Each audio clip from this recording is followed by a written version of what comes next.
Rising from the ashes of chaos, Egypt forged its greatest empire.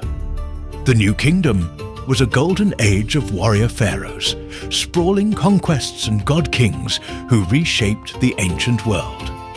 From the triumph over the Hyksos to the grandeur of Karnak, this is the story of Egypt at its absolute peak. Egypt's New Kingdom dawned with the decisive expulsion of the Hyksos, a foreign dynasty that had ruled the northern delta.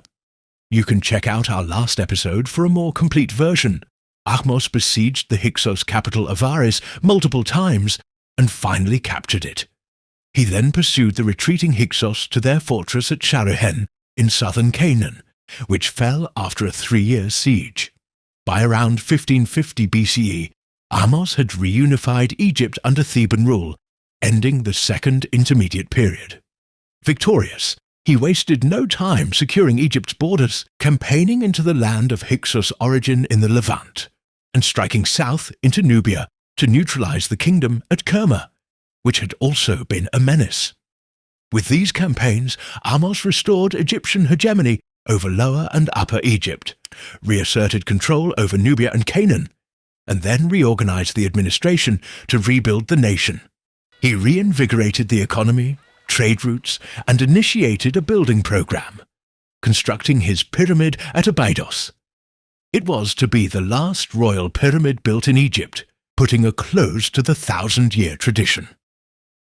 Under Ahmose's leadership, the 18th dynasty was founded, laying the strong foundations for New Kingdom prosperity. To legitimize Theban rule, the dynasty elevated Amun from a local god to the supreme national deity. The hidden god was merged with Ra, the sun god of Heliopolis, the traditional state god associated with kingship since the Old Kingdom. Together, the fused god Amun-Ra symbolized the mystery and power of the universe, both unseen Amun and seen Ra. For those who don't know, our channel tries to share history from all over the world, but have never done ad reads or spoken to advertisers. All we ask is to subscribe if you enjoy these historical journeys, and if possible, consider becoming a member, and we can finish this project together. Following Ahmose, Amenhotep I consolidated the gains. He pushed further into Nubia, penetrating to the Third Cataract region. Ahmose, son of Ibana, a soldier in Ahmose's army, continued serving under Amenhotep, and his tomb confirms they led campaigns deep into Kush. To govern Nubia, the pharaohs established a position called King's Son of the Southern Countries, which would evolve into the Viceroy of Kush, a colonial governor representing the king's authority. The reign of Thutmose I saw Egyptian ambition soar to new heights. Thutmose campaigned all the way to Syria as far as the Euphrates River, reportedly becoming the first pharaoh to cross the Great Waterway. As the river flowed from north to south, as opposed to the Nile's flow of south to north, they called it inverted water.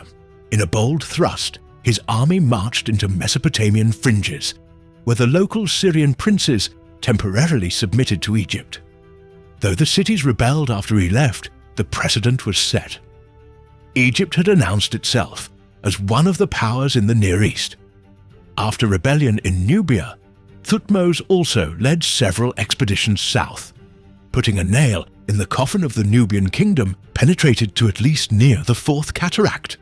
The city of Kerma was decimated, and Thutmose left inscriptions boasting of exterminating the Kushite chief and hanging his body on the prow of his ship, a warning to any other rebels. These victories permanently annexed Wawat or Lower Nubia and brought Kush, Upper Nubia, under occupation as Nubia became Egyptianized. Thutmose II had a shorter, quieter reign, overshadowed by both his father and son. An inscription records that he suppressed a revolt by some Nubian tribes, cementing Egypt's dominance. Thutmose was also to be overshadowed by his great royal wife and half-sister Hatshepsut. After his death, one of history's most remarkable rulers took power. She was initially regent for her infant stepson Thutmose III, but Hatshepsut soon assumed the full powers of kingship, even adopting the title of pharaoh and the false beard. Her reign was a time of internal prosperity, international trade, and grand art and architecture. Unlike most New Kingdom rulers, she did not focus on foreign conquest. Hatshepsut maintained peace. But she did strengthen Egypt through economic initiatives and building projects. Trade networks that had been disrupted under Hyksos rule were re-established, resuming regular expeditions to Sinai for copper and turquoise, and to Nubia for gold. Most famously, she dispatched a trading flotilla to the fabled land of Punt. This Punt expedition, depicted in vivid reliefs on her mortuary temple, brought back lavish exotic products like frankincense, myrrh trees, ivory, gold, ebony, and fantastical animals. Hatshepsut is equally renowned for her monumental architecture and artistic patronage. She undertook extensive building at Karnak Temple in Thebes, dedicating shrines to Amun, and erecting towering obelisks to celebrate her reign, one of which, over 30 meters tall, still stands. Her crowning architectural achievement was her mortuary temple at Deir el-Bahari, nestled against limestone cliffs on the west bank of Thebes. Djeza Djeseru, the Holy of Holies. This elegant terraced temple, with colonnaded porticos and ramps, showcased reliefs of Hatshepsut's divine birth and the treasures of Punt. Queen Hatshepsut's temple remains an architectural marvel of the New Kingdom and epitomizes the kingdom's architectural sophistication. At the same time, she maintained a competent bureaucracy, and one of her close officials, Senmut, oversaw major works. It's telling that when Hatshepsut died around 1458 BCE, she left a thriving kingdom to the now adult Thutmose III, who had gained invaluable experience as head of her armies. Despite later attempts to erase her name, her legacy endured, and her reign proved that a period of peace and economic focus could yield immense wealth and artistic flourishing in the New Kingdom. But the peace was not to last. Ascending as sole ruler after Hatshepsut, Thutmose III unleashed the full force of Egypt's military might, becoming the architect of the Egyptian empire at its largest extent. Often called the Napoleon of Egypt, Thutmose conducted at least 16 known campaigns in 20 years, expanding Egypt's influence from the Nile Valley deep into the Levant and beyond. Soon after Hatshepsut's death, a coalition of Canaanite princes, led by the king of Kadesh, revolted against Egyptian suzerainty. Thutmose responded decisively in 1457 BCE, with a bold march north. He personally led troops through a daring mountain pass to surprise the Canaanite coalition at Megiddo. The Battle of Megiddo ended in a rout of the rebels, and Thutmose famously proclaimed the capture of Megiddo is as the capture of 1,000 cities.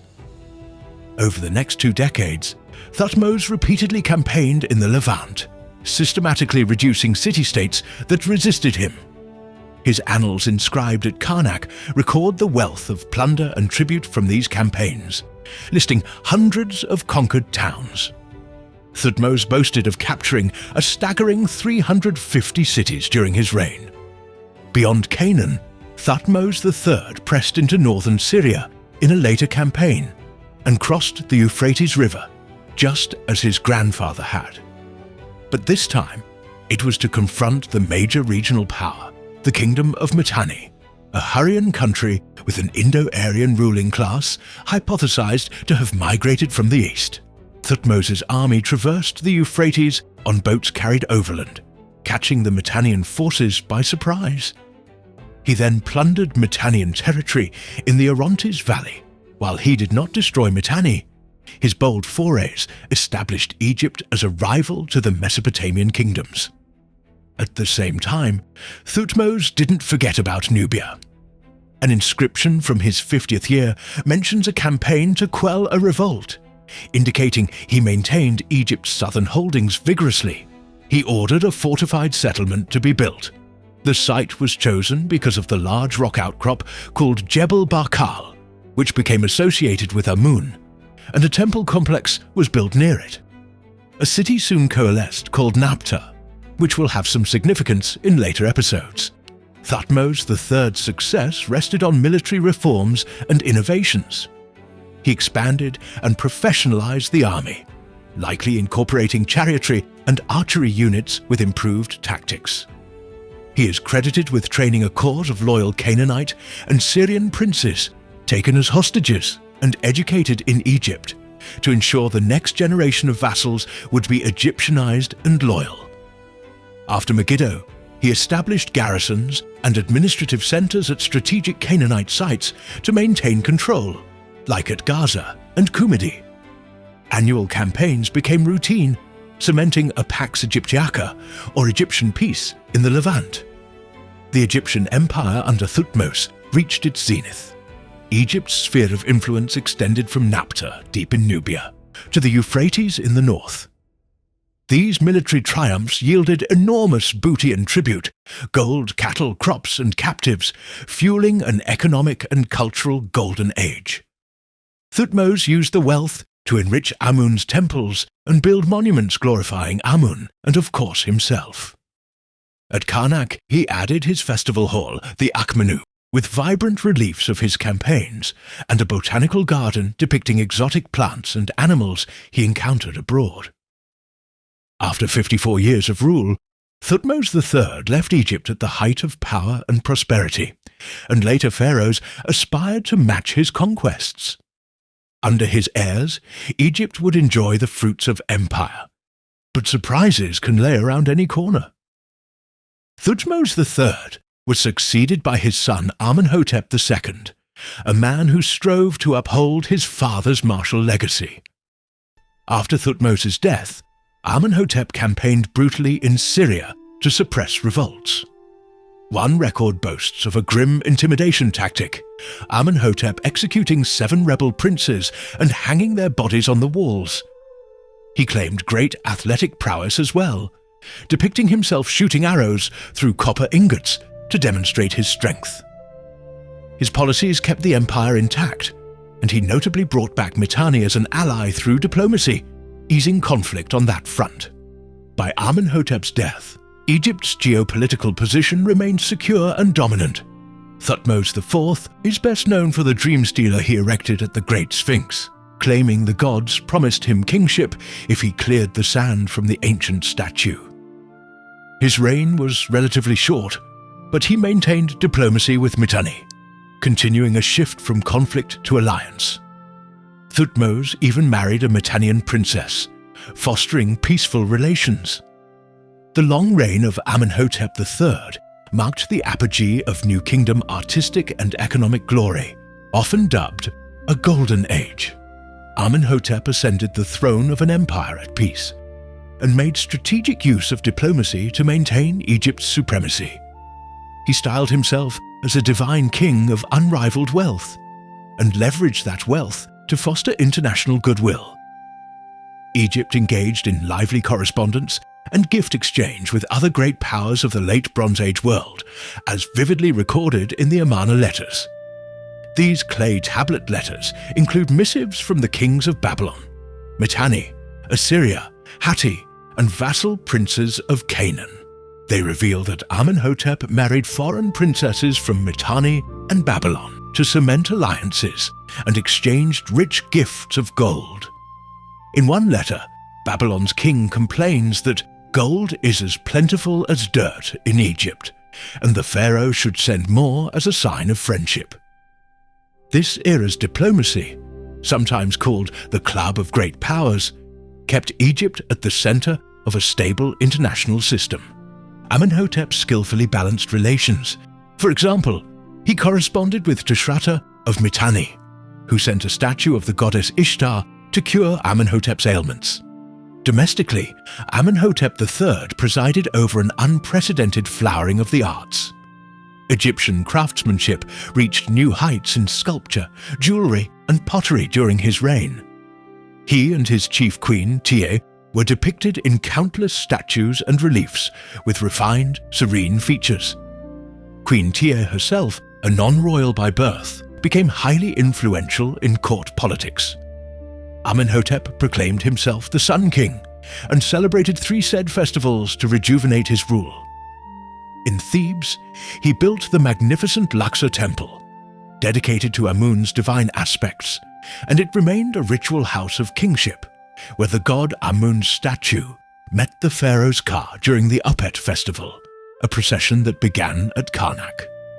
Amenhotep's elegant colonnade and chambers were later finished and fronted by his successors. His architects also constructed an immense mortuary temple, the largest ever built. But only its Colossi of Memnon, two 18-meter-tall statues of Amenhotep, survive today, forever gazing over the Nile floodplain. At Karnak, Amenhotep added an entire new precinct for the Theban war god Montu and built an ornate third pylon as a grand entrance. Outside Thebes, Amenhotep's reign saw construction of lavish palaces like Malkata, with an artificial lake created for royal festivities. In Nubia, he built or embellished temples at Soleb, where he honored himself as a god. By the end of Amenhotep's nearly 38-year rule, Egypt was immensely prosperous, at peace and at the pinnacle of international prestige. Egyptian art retained traditional styles, but showed increased realism and refinement. Notable is the shift toward more humanizing depictions of the royal family, a trend that would accelerate under his controversial son, Amenhotep IV, who ushered in one of Egypt's most turbulent religious revolutions. He is famous for the institution of Atenism, a radical shift to the exclusive worship of the Aten, the sun disk, at the expense of all other gods, especially the powerful Amun. Amenhotep IV, he who renamed himself Akhenaten, abandoned Thebes and founded a new capital in Middle Egypt, Akhenaten, modern Tel El Amarna. The city was built from scratch and dedicated to the Aten. In this new city's boundary stelae, he proclaimed his purpose to serve the Aten in a pure environment uncontaminated by previous cults. Akhenaten's religious zeal was unprecedented. He desecrated and closed temples of other gods, withdrew state support from the powerful Amun priesthood, and even had Amun's name chiseled off monuments. Traditional polytheism was suppressed in favor of the worship of a single supreme deity, what many consider an early form of monotheism. Instead of anthropomorphic form, the Aten was depicted as a radiant solar disk, whose rays end in hands offering life. Akhenaten and his queen, Nefertiti, positioned themselves as the sole intermediaries between Aten and the people. Royal art shows the king and Nefertiti bathed in the Aten's rays, receiving its blessings. Queen Nefertiti played an unusually prominent role, depicted almost as a co-ruler, shown officiating rituals alongside Akhenaten, but she may have even held pharaonic power in her own right, perhaps reigning under a different name after her husband's death and the short reign of Smenkhkare, another member of the royal family. In contrast to the idealized forms of earlier art, Amarna art was unprecedented in its naturalism and intimacy. Royal family scenes show Akhenaten, Nefertiti, and their daughters in affectionate poses under the Aten's rays. Human figures were depicted with elongated heads, slender limbs, and large bellies, a peculiar aesthetic that still fascinates us today. Probably the most famous piece from this period was the bust of Nefertiti, discovered at Amarna, which exemplified the refined artistry of the time. But Akhenaten's revolution led to some unforeseen consequences. As the state's power was focused on diverting worship to the Aten, the empire was neglected. The economy faltered, and Egypt's foreign relations alongside it. Traditional temple incomes dried up. Artisans and priests tied to the old cults were alienated. The priesthood of Amun, formerly a powerful pillar of the state, was antagonized. Letters from Canaanite rulers like Abdiheba of Jerusalem and Ribhadda of Byblos beseech the pharaoh for military help against invaders and internal strife. Akhenaten's apparent lack of interest in international affairs meant Egypt did not promptly respond to threats in its Asiatic holdings. The Hittites to the north seized the opportunity to extend their influence into Syria, capturing the crucial city of Kadesh and encroaching on Egyptian vassals. The Mitanni, Egyptian allies, were finally crushed by the twin pressure of a resurgent Assyria from the east and the Hittites from the west, dissolving into a buffer state between the two empires. Akhenaten died around 1336 BCE, leaving a country in spiritual and political turmoil. Akhenaten and Nefertiti themselves were later erased from official history, and their names and images defaced. Despite the attempt to damn his memory, Akhenaten's experiment stands out as a unique chapter in Egyptian history, what many consider the first instance of monotheism. The capital, Akhenaten, was abandoned and left to drown in the desert. Akhenaten's successor and possible son was the child king Tutankhamun. Under the influence of powerful advisors like Vizier A and General Horemheb, the young king abandoned Amarna and returned the court to Memphis and Thebes. He changed his name to Tutankhamun, living image of Amun, signaling the restoration of the old religion. In his restoration stela set up at Karnak, the king famously chronicles the disarray of the Amarna period. How the temples were deserted, God's shrines in ruins, no offerings in the sanctuaries, and proclaimed the restoration of the traditional cults. Tutankhamun's reign was short, about a decade, and he died around age 19, likely without surviving heirs. Nonetheless, his reign's importance lies in the re-establishment of orthodoxy. After Tutankhamun's untimely death, the aged advisor I took the throne briefly, marrying Tutankhamun's widow, followed by General Horemheb. Horemheb, though not of royal blood, became the effective restorer of state authority. He completed the dismantling of the Atenist experiment, as Akhenaten's monuments were torn down or usurped, and issued a famous edict against corruption, denouncing the abuses and lawlessness that had arisen during the Amarna years. By the close of the 18th dynasty, Horemheb had effectively stabilized Egypt. He had no surviving sons, so shortly before his death, he appointed his military comrade and vizier Paramessu as his successor. Upon taking power in 1292 BCE, this man became Ramses I, founding the 19th dynasty, a new era for the new kingdom. With the new dynasty, Egypt was again led by a military family determined to project power abroad and glorify the nation's gods. Ramses' reign was brief, but his son Seti I emerged as a vigorous warrior king. Seti sought to recover territories and prestige that had been lost or weakened.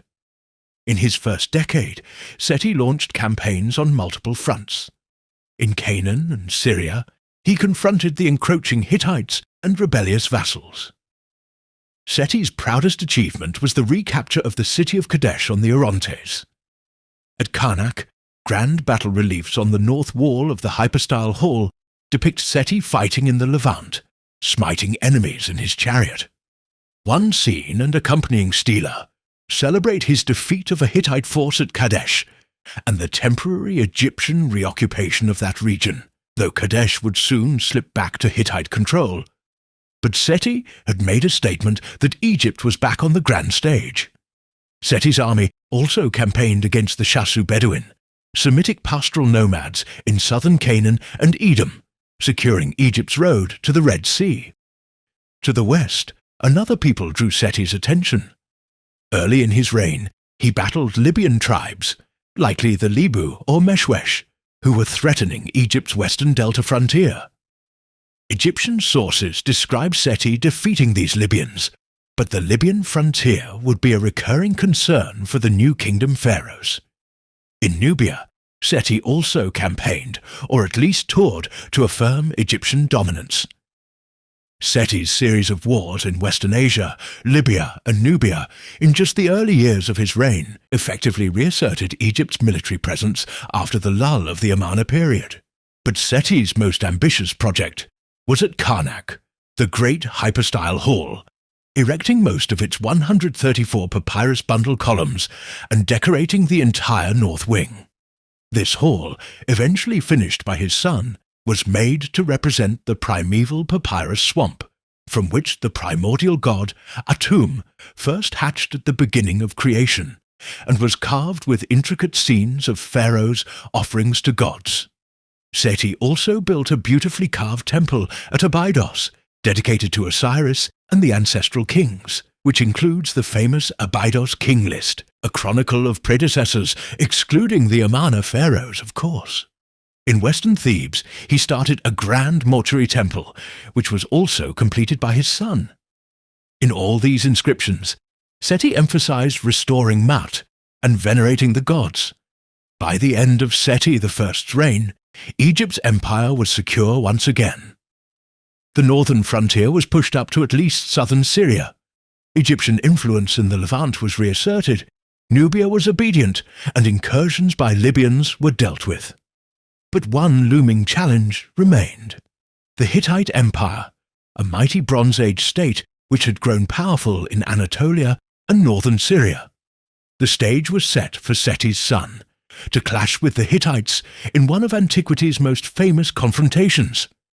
Ramses II, son of Seti I, would leave an indelible mark on Egypt through both the length of his 67-year reign and the scale of his accomplishments. Ascending the throne as a young man, Ramses energetically pursued both military glory and extensive construction, the quintessential warrior-builder king. In year 2, even before the major wars, Ramses faced an incursion by the Shurdan pirates, one of the sea peoples who would later ravage the Bronze Age world. Ramses defeated these raiders and impressively incorporated many of them into his army as mercenaries, turning erstwhile enemies into assets. This early victory burnished his image as a capable warrior king. But Ramses II's most renowned military campaigns were against the Hittite Empire, which by his time had extended their influence into Syria, controlling Kadesh and threatening Egyptian vassals. In his year 5, around 1274 BCE, Ramses led a grand army of chariots and infantry north to face the Hittite king Mu'atali II in the epic Battle of Kadesh. Fought near the Orontes River, the battle was likely the largest chariot engagement in history, with thousands of chariots. Ramses, commanding the Egyptian divisions named after Amun, Ra, Ta, and Seth, initially fell into a Hittite ambush. In a dramatic account recorded in multiple inscriptions carved on temple walls, Ramses narrates how he found himself temporarily isolated with his bodyguard, then personally fought off swarming Hittite chariots until reinforcements saved the day. The battle ended in a stalemate, with both sides claiming victory. Egypt held the field, but Kadesh remained in Hittite hands. Nonetheless, Ramses treated Kadesh as a personal triumph in his propaganda. At Abu Simbel, Luxor, Karnak, and Abydos, great reliefs show him charging into battle, smiting foes and single-handedly routing the enemy. These are the best documented descriptions of battle in ancient history, providing unparalleled insight into New Kingdom chariot warfare. Despite no clear victor, Ramses had proven his resolve, and it became a tactical victory for Egypt. But after 2 decades of sporadic fighting, Ramses II and the Hittite king, now Hatshepsut III, concluded a landmark agreement, the Egyptian-Hittite Peace Treaty. This accord, often called the Silver Treaty, is celebrated as the world's oldest surviving international peace treaty. Copies of it exist in both Egyptian hieroglyphs and Hittite cuneiform, and its text declares good peace and good brotherhood between Ramses and Hattusili forever. The treaty even invokes the gods of Egypt and Hatti as witnesses to its eternal binding nature. The treaty ended years of Egyptian-Hittite conflict, dividing spheres of influence in the Levant. Northern Syria was to remain Hittite, southern Canaan firmly Egyptian. It also later led to a royal marriage, as Ramses took a Hittite princess as a wife, sealing the deal. The peace held for the remainder of Ramses' reign, and indeed proved durable until both empires later faced other challenges.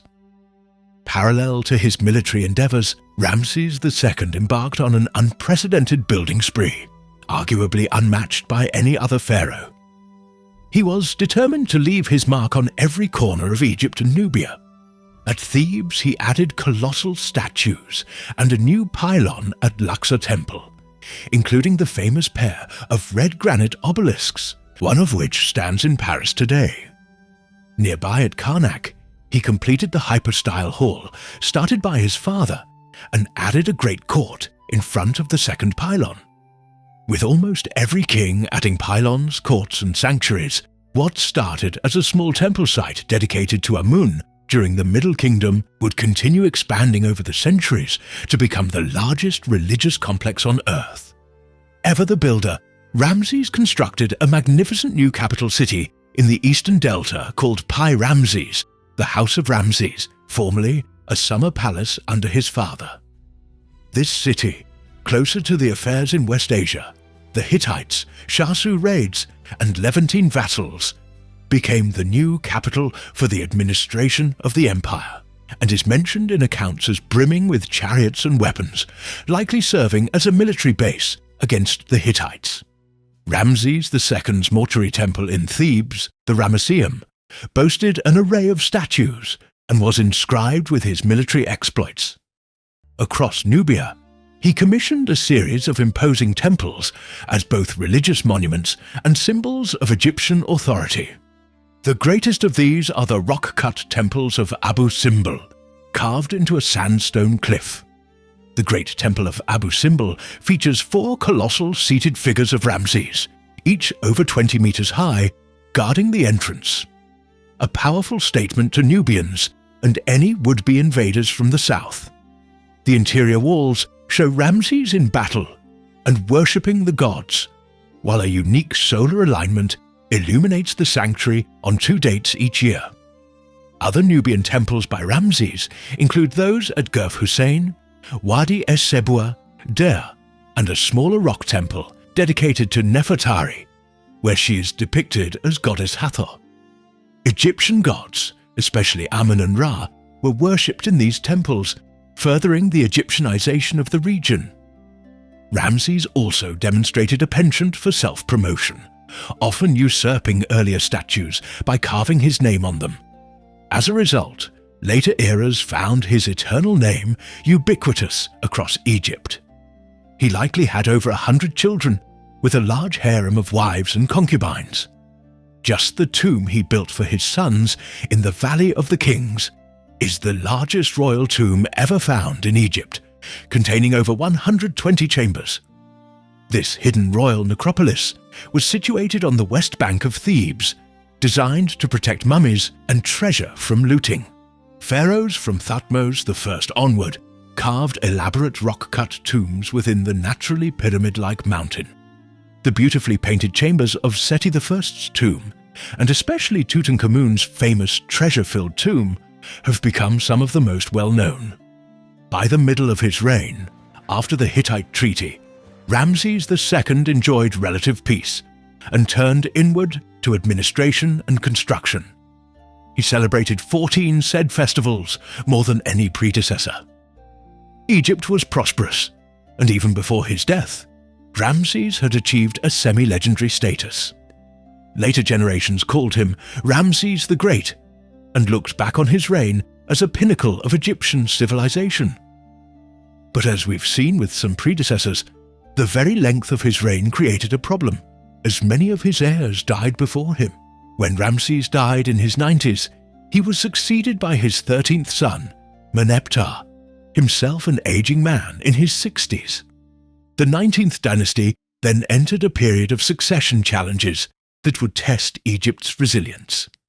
Amenhotep inherited his father's vast empire, but soon faced significant external threats. In the 5th year of Amenhotep's reign, Egypt was invaded by a coalition of Libyan tribes allied with a group of raiders later to become known as the Sea Peoples, a grim portent of the turmoil to come. The Libyan chief, identified as Merier of the Libu tribe, led this incursion into the western delta, accompanied by contingents of Sea Peoples, groups such as the Ekwesh, Shekelesh, Luka, Sherdan, and Teresh in Egyptian records. Amenhotep met them in battle and claimed a great victory, killing over 6,000 of the enemy and taking 9,000 prisoners. This campaign is noteworthy as the first recorded appearance of the Sea Peoples in history. These enigmatic maritime peoples would play a major role in the following decades. Meneptah's inscriptions, dated to 1207 BCE, boast of quelling the Libyans and their allies decisively, temporarily securing Egypt's western frontier.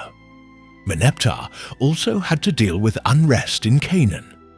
An inscription on the famous Meneptah stele recounts how Meneptah fought in Canaan and claims, "Israel is laid waste, its seed is no more," the earliest mention of Israel in historical record.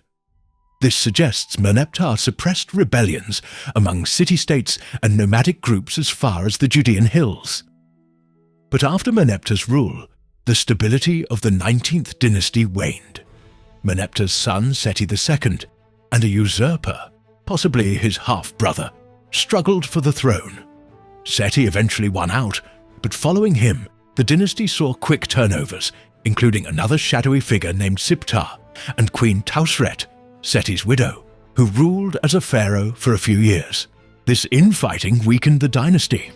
By around 1190 BCE, a general from a different family, Setnakta, seized power and founded the 20th dynasty. The 20th dynasty is often considered the last phase of the New Kingdom. Setnakta's son, Ramses III, is widely regarded as the last great pharaoh of this age. Taking inspiration from Ramses II, Ramses III defended Egypt from severe invasions and undertook grand building projects. Around 1179 BCE, a great confederation of sea peoples, including groups named Peleset, Jekka, Shekelesh, Denyen, Weshesh, moved against Egypt in a two-pronged assault by land and sea. These migratory warriors had already ravaged parts of the eastern Mediterranean, contributing to the collapse of the Hittite Empire and sacking cities like Ugarit. Ramses' inscriptions at his mortuary temple of Medinet Habu vividly narrate how Egypt was attacked in the delta and along the coast. The mighty pharaoh mustered his forces and defeated the Sea Peoples in two decisive engagements. In southern Canaan, the Battle of Jahi, and a naval battle in the Nile mouths, the famous Battle of the Delta. The Medinet Habu reliefs show Egyptian archers raining arrows on Sea Peoples' ships from the shore, and chaotic scenes of enemies tumbling into water. Thanks to strategic foresight, Ramses fortified river mouths with archers and deployed his fleet cleverly. The result, the Sea Peoples were crushed on both land and sea. He claims to have annihilated these foes, making them as those who exist not. After the battle, Ramses settled captured Sea Peoples in southern Canaan, like the Peleset, where they formed new polities like Philistia along the coast. Though the Sea Peoples' origins would always remain a mystery to the ancient Egyptians, modern analysis hypothesizes an origin from Anatolia, the Aegean, and perhaps even as far as southern Italy. Of the 9 main tribes, most ended up being absorbed into societies in the Levant and Anatolia. Earlier, in year 5, Ramses III also faced another invasion by Libyan tribes into the western delta. He defeated them in a hard-fought battle, and then again had to repel a second Libyan incursion in year 11. The Medinet Habu texts describe tens of thousands of Libyan invaders slain over these campaigns. Despite victory, these repeated clashes demonstrate how Libyan pressure on Egypt's frontiers was growing. Many of the defeated Libyans were captured and, as customary, some were integrated as settlers and mercenaries in Egypt. Over time, their presence would increase the Libyan influence on Egyptian military and politics, as Libyan chiefs and their descendants gradually assumed local power in the delta, which we will see next episode. Ramses III's successful defences secured Egypt's borders. The price was high. The long wars exhausted the treasury, feeding and equipping armies and fleets, rebuilding devastated regions. His mortuary temple's Great Harris Papyrus, the longest papyrus known, tells how he endowed temples with enormous wealth, and the Amun priesthood grew ever richer and more autonomous. Toward the end of the pharaoh's reign, in year 29, the workmen of Der El Medina, the village of royal tomb builders, staged what is the first recorded labor strike in history. They stopped work because their wages, made in grain rations, were months in arrears. The contemporary records blame officials and a poor harvest, and intriguingly, modern studies suggest that around 1150 BCE, a climate event, possibly the eruption of a volcano in Iceland, caused atmospheric dust that reduced sunlight and led to famine. Amid economic malaise, a harem conspiracy, led by one of Ramses' secondary wives, attempted to assassinate him to place her son on the throne. The judicial papyrus of Turin details how palace officials, the treasurer, and women of the harem were ensnared in a foul plot. But the conspirators were tried by a special court of 12 judges. All were executed or forced to commit suicide. For years, it remained unclear if Ramses was actually killed in the attempt, as his mummy showed no obvious wounds. But in 2012, a forensic re-examination revealed Ramses had a deep knife wound in his throat, confirming he was assassinated during this conspiracy. But after the coup was ultimately foiled, it was his son, Ramses IV, who succeeded him. Despite the dynasty's continuation, the decline accelerated. The later Ramesside kings ruled over a country increasingly beset by problems. There were short reigns and constant struggles among Ramses III's many sons. As power gradually slipped from the pharaoh's hands, droughts and poor Nile floods persisted, leading to low grain yields, famine, and inflation. Corruption grew rife, and tomb robbery became rampant, a breakdown of law and order. In a famous series of tomb robbery papyri from the late 20th dynasty, even royal burials in the Valley of the Kings were plundered by desperate officials. One of the most significant shifts was the rise of the high priests of Amun at Thebes. As the central government faltered, these Theban high priests, like Herihor, accumulated great wealth and local authority, controlling Upper Egypt as a virtually separate domain. By the reign of the last king, Ramses XI, the country had effectively split. Smendes, a northern noble, likely related by marriage to the royal family, governed the delta from Tanis, while the high priest of Amun ruled Thebes and Upper Egypt. When Ramses XI died in 1077 BCE, the new kingdom effectively ended. Smendes inaugurated the 21st dynasty in Lower Egypt, while Thebes and the rest of Upper Egypt was under the control of the high priests of Amun. Upper and Lower Egypt became politically divided once more.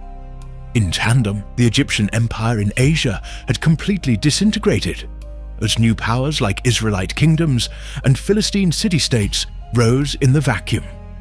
In Nubia, Egyptian outposts similarly withdrew to the north of the Second Cataract, but de facto rule still only extended to the first. The viceroy of Kush vanished, and the Nubians were free from Egyptian political rule.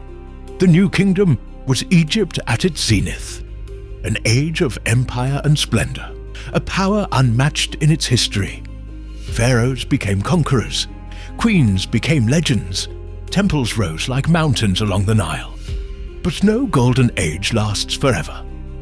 As the world around Egypt unraveled, storms gathered on its own horizon. The monuments remained, but all they represented faded. By Amun's will, they were some of the few to endure the Bronze Age collapse. But now, Egypt's throne stands vulnerable. Rivals circle like vultures. Will the next pharaoh even be Egyptian? A Libyan chieftain? A Nubian prince? How will Egypt defend against the coming storm?